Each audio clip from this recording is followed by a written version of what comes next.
5 राज्यों में विधानसभा चुनाव होने वाले हैं। नेताओं के दावे कितने दमदार हैं, ये तय करना है जनता को। सबसे बड़ा सवाल है कि आखिर किसकी बनेगी सरकार। लेकिन देखिए, असल बात ये नहीं है, बात बल्कि इससे आगे है। बात सिर्फ सरकार बनाने की नहीं होनी चाहिए, तो फिर आखिर बात होनी क्या चाहिए, ये जानने के लिए शाम 6 बजे आप जरूर देखिएगा कौन बनेगा मुख्यमंत्री। लेकिन उससे पहले आपको लिए चलते हैं सबसे बड़े चुनावी राज्य की राजधानी यानी कि लखनऊ, जहां पर 10-90 चौराहा से हमारे साथ जुड़ गए हैं रणवीर। तो क्या कहती है लखनऊ की जनता, इसके लिए सीधे रणवीर का रुख कर लेते हैं।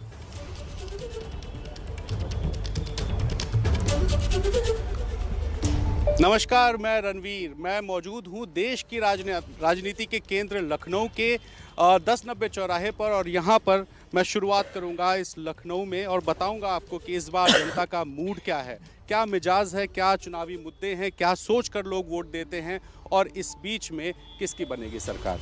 मैं नहीं कह सकता कि किसकी बनेगी सरकार, लेकिन जनता को तय करना है। और आप देखिए कि 10-90 चौराहे पर तमाम सारी जनता है। इसमें कुछ युवा भी हैं, कुछ ऐसे भी लोग हैं जिनकी उम्र थोड़ी ज़्यादा है। इन सभी लोगों से बात करेंगे, जानने की कोशिश करेंगे कि इन सारे लोगों के मुद्दे क्या होते हैं। सर, शुरुआत करते हैं आपसे, क्या सोच के वोट देते हैं? सर, पहले मैं अपना नाम बता दूं। मेरा नाम अमित सिंघानिया है।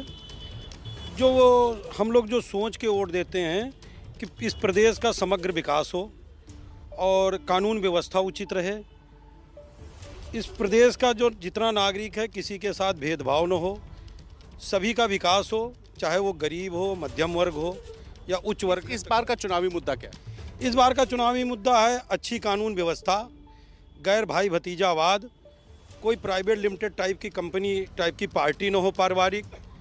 एक ऐसी पार्टी को हम लोग वोट देना चाहते हैं, मैं वोट देना चाहता हूं मुद्दे पर कि पूरे प्रदेश का विकास हो, सड़कें अच्छी हों, बिजली 24 घंटे मिल रही है।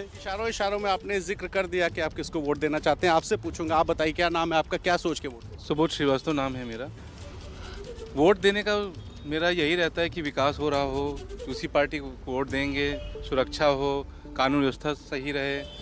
मेन तो यही मुद्दे होते हैं, और मुझे प्रेजेंट की सरकार मुझे लग रहा है कि ठीक चल रही है, मैं तो वोट दूंगा। अच्छा, प्रेजेंट सरकार ठीक चल रही है, क्या सोच के वोट देते हैं? मतलब कानून व्यवस्था रहता है, सड़क बिजली पानी रहती है, मुफ्त की चीज़ें रहती हैं। यही तो मेन बेसिक मुद्दे तो यही होते हैं ना, कि सड़क व्यवस्था ठीक हो, कानून का सही आपका चल रहा हो, लाइट हो, बिजली हो, सड़क पानी, यही सब मेन मुद्दे हैं। सड़क बिजली पानी ये कह रहे हैं, आपका क्या नाम है, आप क्या सोच के वोट? मैं अमरेंद्र। मेरा ये सोचना है कि सबका साथ, सबका विश्वास और सबका साथ। सबसे बड़ी बात ये, जो भाजपा की सरकार इस समय चल रही है वो हर मुद्दे पे हमको ठीक लगती हुई नज़र आ रही है, क्योंकि जो माफियावाद यहाँ चरम पे सीमा पे था और परिवारवाद जो था उसको काफ़ी हद तक ख़त्म किया है योगी सरकार ने, और उम्मीद भी है आगे और अच्छा काम करेंगे। पूर्वांचल एक्सप्रेस बनाया, अभी बुंदेलखंड एक्सप्रेस का अभी होने जा रहा है, तो एक तरीके से विकास भी दिख रहा है। राम मंदिर भी बना है, हिंदुओं की आस्था का वो है। तो राम मंदिर पे पूछूंगा, आप बताइए कि आपको क्या लगता है, राम मंदिर चुनावी मुद्दा हो सकता है क्या? मुद्दा हो भी सकता है, नहीं भी हो सकता है, क्योंकि राम मंदिर जो है काफ़ी दिनों से एक ऐसा मुद्दा था जिस पे बार बार लोग कहते थे कि ये ऐसा मुद्दा है जिसको कभी सॉल्व नहीं किया जा सकता है। लेकिन ये भी एक मुद्दा सॉल्व हुआ, और इतनी आसानी से सॉल्व हुआ कि कहीं किसी प्रकार का कोई विवाद नहीं हुआ, कोई विरोध नहीं हुआ, और आज मंदिर का निर्माण अच्छे तरीके से चल भी रहा है। आप बताइए, आप तो महिला हैं, महिलाओं का जो मुद्दा होता है कि कानून व्यवस्था, महिला सुरक्षित हैं, तमाम दावे किए जाते हैं, ये सब क्या सोच के वोट? सर, मुझे लगता है कि कोई भी सरकार आए तो महिलाओं की सुरक्षा को महत्वपूर्ण से ध्यान दिया जाए, क्योंकि पहले क्या होता था, हम लोग जब सड़कों पे निकलते थे रात में तो मैंने खुद भी देखा था, निजी तौर पे भी छेड़छाड़ बहुत होती थी। लेकिन जब से योगी सरकार आई है तब से छेड़छाड़ काफ़ी हद तक कम हुई है। तो मुझे लगता है कि अब जो भी सरकार आए, चाहे योगी की आए, चाहे समाजवादी आए, या चाहे बहुजन समाज पार्टी आए, लेकिन जो भी आए महिलाओं की सुरक्षा और शिक्षा पे। प्रियंका गांधी कह रही है फ्री स्कूटी देंगे, तमाम महिलाओं को 40% टिकट देंगे, ये सब काम करेगा? सर, मुझे लगता है कि सब चुनावी वादे हैं। हालांकि अगर वो कह रही हैं, अगर इसको पूरा कर सके तो अच्छी बात है, लेकिन जो किसी को लालच दे के ना करें, सुरक्षा और शिक्षा पे ज़्यादा ध्यान दिया जाए, मेरा ये मानना है। सर, आपका क्या नाम है? मधु पांडे। आपको क्या लगता है, क्या सोच के वोट देते हैं, क्या चुनावी मुद्दा है इस बार? जो हम लोग जो वोट देते हैं, जो आम जनता वोट देती है, वो सबसे पहले अपने रोजगार की सोचती है, जिससे 2 पैसे मिले, रोजी रोटी घर में चले, खाना पीना हो। तो उसके संबंध में जो सरकार अच्छा काम करेगी उसको सोच के वोट दिया जाएगा। उसमें कोई भी सरकार हो सकती है, उसमें कोई भी सरकार। रोजगार आप कह रहे हैं, भाई साहब आप युवा हैं, इधर आइए, क्या नाम है आपका, क्या लग रहा है इस बार रोजगार मुद्दा होगा चुनाव? जरूर होगा। क्या सोच के वोट देते हैं? रोजगार के मुद्दे पे वोट देते हैं? रोजगार के मुद्दे पे ऐसा कुछ नहीं है कि सिर्फ रोजगार के मुद्दे पे वोट दिया जाता है। मुद्दा कुछ भी नहीं होता है। हम यही देखते हैं कि हमें सुरक्षा, कानून व्यवस्था जो हमारे लिए अच्छा कर सकती है सरकार, उसी बेस पे हम वोट देते हैं। बाकी कोई हम मुद्दे को लेके वोट नहीं देते हैं। सर, आप हमें देख के रुक गए। आप बताइए क्या नाम है आपका और आप क्या सोच के वोट देते हैं? मैं आलोक त्रिपाठी, बांगरपुर विधानसभा। अच्छा, आप नेताजी हैं? जी, मैं एक बात कह रहा था कि बहन अभी कह रही थी कि योगी सरकार के आने के बाद छेड़छाड़ कम हुई है उत्तर प्रदेश में। मैं बहन का ध्यान आकर्षित कराता हूं, मैं उस जनपद से हूं और उस विधानसभा से हूं जिस विधानसभा का नाम सिंगर वाली विधानसभा। पूरी विधानसभा नहीं, पूरे देश में और पूरे हिंदुस्तान के बाहर कई मुल्कों में उस विधानसभा की गूंज है। अगर ठीक है, आप एक विधानसभा पे बताइए, मैं बस पूछ रहा हूँ आपसे कि क्या कह रहा हूँ छेड़छाड़ के मुद्दे पे कि उन्नाव के विधायक कुलदीप सेंगर को कितना बड़ा कांड हुआ और उनके परिवार, उस पर पीड़ित परिवार भुगत भी तो रहे हैं जेल में। हाँ, नहीं भुगत रहे हैं, लेकिन उसके पीछे रीजन आप देखिए कि पूरा परिवार समाप्त हो गया। आज परिवार समाप्त है। हाथरस की बेटी हो, अभी पीलीभीत की बेटी हो, तमाम आए दिन, ऐसा कोई दिन नहीं जिस दिन रेप और लगातार हत्याएं न हो रही। आप कह रहे हैं कि कानून व्यवस्था बिगड़ गया। आप बताइए, आपको क्या लग रहा है? कानून व्यवस्था बिगड़ी, क्या नाम है? बहुत ज़्यादा जी, धीरज राजी हमारा नाम है जी। कानून व्यवस्था तो बहुत ज़्यादा बिगड़ गई है। आप तो लखीमपुर खीरी के सोच के वोट देते हैं? अब रोजगार, विकास, यही चीज़ें होनी चाहिए सरकार के। कानून व्यवस्था के बारे में आप देख रहे हैं, लखीमपुर की घटना, हाथरस की घटना, ये सारी चीज़ें, कानून व्यवस्था इनकी वैसे ही बहुत ज़्यादा खराब है। आपको लग रहा है खराब? जी जी। सर, आप बताइए, ये कह रहे हैं कि कानून व्यवस्था बहुत खराब है, क्या नाम है और क्या सोच के वोट? हमारा नाम शैलेंद्र सिंह है। कानून व्यवस्था इससे अच्छी नहीं हो सकती है, इस सरकार से अच्छी। और इतना अच्छा सीएम ईमानदार, हमको तो अभी तक जो है ना इतना एज है, लेकिन इतने एज में इतना ईमानदार सीएम नहीं मिल पाया है और ना तो मिलेगा, ना तो आगे का हमको कोई भविष्य दिखाई पड़ रहा है कि कोई ऐसा सीएम आएगा। ये कह रहे हैं ऐसा सीएम आएगा नहीं। मैम, आपसे फिर से पूछूंगा, ये कह रहे हैं कि कानून व्यवस्था बहुत खराब है, इधर भी जिक्र कर रहे हैं कि लखीमपुर और हाथरस जैसी घटनाएं हुई। आपको लग रहा है कि स्थिति खराब हुई? सर, जो स्थिति खराब हुई है वो सिर्फ मैं मान सकती हूँ, लेकिन उसमें कार्रवाई भी तो हुई है। सरकार ने कार्रवाई भी तो करी है उस मामलों में। तो ऐसा नहीं कि कार्रवाई नहीं हुई है। लेकिन हाँ, जहाँ तक मामला है, मैं खुद निजी तौर पे कहूँगी, मैं सड़कों पे पहले निकलती थी तो छेड़छाड़ होती थी, मैं खुद भी देखती थी। लेकिन अब छेड़छाड़, रोमियो स्क्वाड ने काम किया है। जी सर, पहले शुरुआत में तो बहुत काम किया था। हालांकि अब पिछले 1-2 साल से थोड़ा धीमे पड़ गई है, मैं ये मानती हूँ, थोड़ा धीमे है पहले से। लेकिन छेड़छाड़ की अहम मुद्दा है तो छेड़छाड़ कम हुई है। आपको क्या लग रहा है भैया, क्या सोच के वोट देते? सर, मैं ये विकास के नाम पे वोट देना चाहता हूँ जी। इस बार क्या सोच के, क्या आपका चुनावी मुद्दा रहेगा? हुआ है विकास? नहीं सर, बस कानून व्यवस्था थोड़ी सी सही रही है, ज़्यादा सही नहीं रही है जी। विकास कब हुआ था? मायावती की सरकार में, अखिलेश की सरकार में? यादव जी की सरकार में, अखिलेश की सरकार में।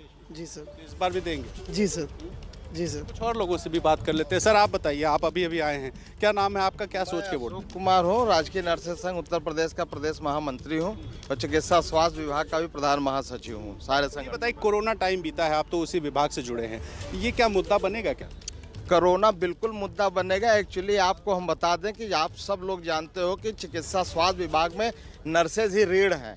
10,000 नर्सेज का पोस्ट स्वास्थ्य विभाग में केवल 3500 पे कार्य कर रहे हैं। बाकी सब पे एक जगह कहा जाता है, माननीय प्रधानमंत्री जितने अच्छा कहते हैं बेटी पढ़ाओ बेटी बचाओ, और वहीं महिलाओं का शोषण हो रहा है। 10-10 हज़ार रुपये में नर्सेज को प्राइवेट सेक्टर में रख रहे हैं। सरकार से नाराज है? नाराज हम सरकार से बिल्कुल है। हम कर्मचारी वर्ग को ना पुरानी पेंशन मिल रही है, हमारा डीए रोक दिया गया, 1-1.5 साल हो गया, उसका कोई अभी 15 से 18 हज़ार रुपये हर लोगों का रोका गया है, वो हम लोग को नहीं मिला है। हम ये किस लिए खुश रहेंगे सरकार से? हमें राम मंदिर नहीं, सरकार बताएं आप, ये राम मनोहर लोहिया अस्पताल है लखनऊ में, 1 रुपए के पर्चे पे पूरी दवा मिलती थी, आज 100 रुपए का पर्चा हो गया, दवा नदारत हो गई है। आज गरीब आदमी की जहाँ पे 30,000 20,000 आदमी आते थे, वहाँ 2,000 1,000 की ओपीडी हो गई है। अच्छा चाची, आप बताइए, आप तो महिला हैं, सरकार कैसा काम कर रही है? काम तो भैया हम तो रिटायर है, हमारा आदमी भी नहीं है। काम करती थी सरकारी में? हाँ, पहले यहाँ कैंसर करते रहे, अब रिटायर हो। ये कह रहे हैं कि सरकार सरकारी कर्मचारियों को सुविधा दे, पेंशन मिल रही है ठीक? कुछ नहीं, पेंशन हमारे आदमी की मिलती, हमारी कहाँ मिलती, नहीं मिलती। क्या सोच के वोट देती? वोट तो अच्छे देते भैया। महिला सुरक्षा का मुद्दा रहता है। हाँ, सरकार महिला सुरक्षा पे काम की है? हाँ, महिला आप बताइए भैया, आप बताइए। सर हम तो यंगस्टर्स हैं सर, हमारा मेन मोटो यही रहता है कि हमें रोजगार, जो हमारी पेंडेंसी पड़ी है सर, हम देखते हैं हर ऐसा कोई डिपार्टमेंट नहीं है जहां पर सर पेंडेंसी ना पड़ी हो यंगस्टर्स के लिए। सरकार तो कह रही है 4.5 लाख नौकरी। सरकार सर आंकड़े दिखाती है 5 लाख 6 लाख करा दिए, लेकिन कहाँ कुछ दिखता है सर?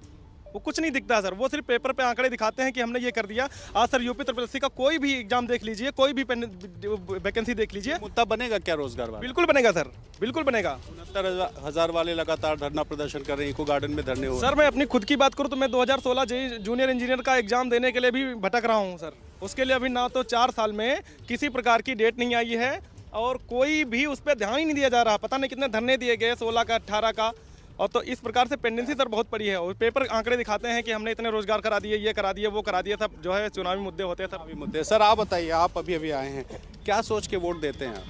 विकास के नाम पे वोट देना भी चाहिए और विकास पे ही हमें मुद्दे बनाने चाहिए। जैसे अभी यहाँ तो जिन्ना, राम मंदिर, हिंदू मुस्लिम सब हो रहा है। ये यूपी का चुनाव ऐसा है जो सिर्फ जातिवाद पे होता है, जाति देख के चुनाव होता है, विकास पे नहीं चुनाव होता है। जितना विकास आप जहाँ खड़े वहाँ महेंद्र जी का नाम हो या अखिलेश जी का नाम हो, किसी बीजेपी के काम अब यहाँ लखनऊ में गिना दीजिए हमें आप।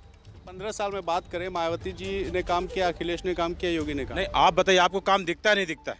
मैं तो आपसे पूछ रहा हूँ, आप जनता वोट आप जहाँ खड़े वहाँ मायावती का काम है, अखिलेश जी का काम, यहाँ रिवर फ्रंट है, जनेश्वर में पार्क है, जितनी मेट्रो है, योगी आदित्यनाथ जी का एक काम हमें दिखाइए कहाँ। 3 दिन पहले योगी जी एक्सप्रेसवे का उद्घाटन किए, वो दावा प्रोजेक्ट है, कहाँ से बन क्या है? माननीय जी ने, अखिलेश यादव उस पर कल आज सुबह उतरे हैं। माननीय जी बोलना मतलब सपा से जुड़े? सपा से बिल्कुल जुड़े हम। हाँ जुड़े। आप बताइए साहब, आपका क्या मुद्दा है? जी मेरा मुद्दा ये है कि हम लोग हताश बेरोजगार युवा हैं। मैं बाबा जी के गृह जनपद के बगल पढ़ाई की आप? मैं डेंटिस्ट हूँ सर, मैं डेंटिस्ट हूँ। मैं बाबा जी के गृह जनपद के बगल संत कबीर नगर से हूँ और मैं भी राजपूत हूँ। बाबा जी कहे थे कि 70 लाख नौकरी देंगे, नौकरी के नाम पे सुने सर कुछ भी नहीं है। और ये जो अभी ये आउटसोर्सिंग से भर्तियां करते हैं, ये तो ठगी का सबसे बड़ा मुद्दा सर। सबसे बड़ी ठगी भ्रष्टाचार इसी में हो रहा है सर। किसी को कोई रोजगार नहीं है।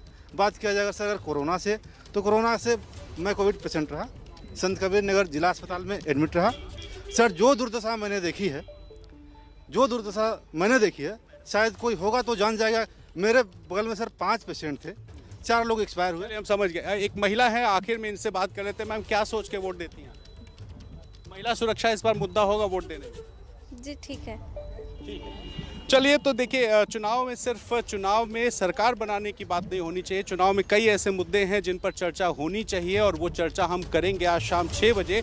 लेकिन उससे पहले 11:30 बजे चमकौर साहब चलेंगे पंजाब और वहाँ से सचिन हमारे सहयोगी लाइव होंगे और आपको दिखाएंगे पंजाब के क्या मुद्दे हैं। लेकिन दिन भर एबीपी न्यूज़ देखिएगा, क्योंकि हम दिन भर वही दिखाएंगे जो जनता चाहती है, जनता बोलती है। और इस बार जनता किसको जिताएगी, ये आज दिन भर बहस का मुद्दा होगा। 6 बजे भी ज़रूर हमारा स्पेशल शो देखिएगा। तब तक के लिए धन्यवाद।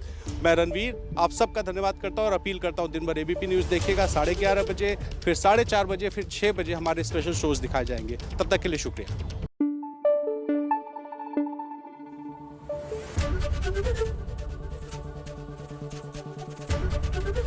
एबीपी न्यूज़ आपको रखे आगे।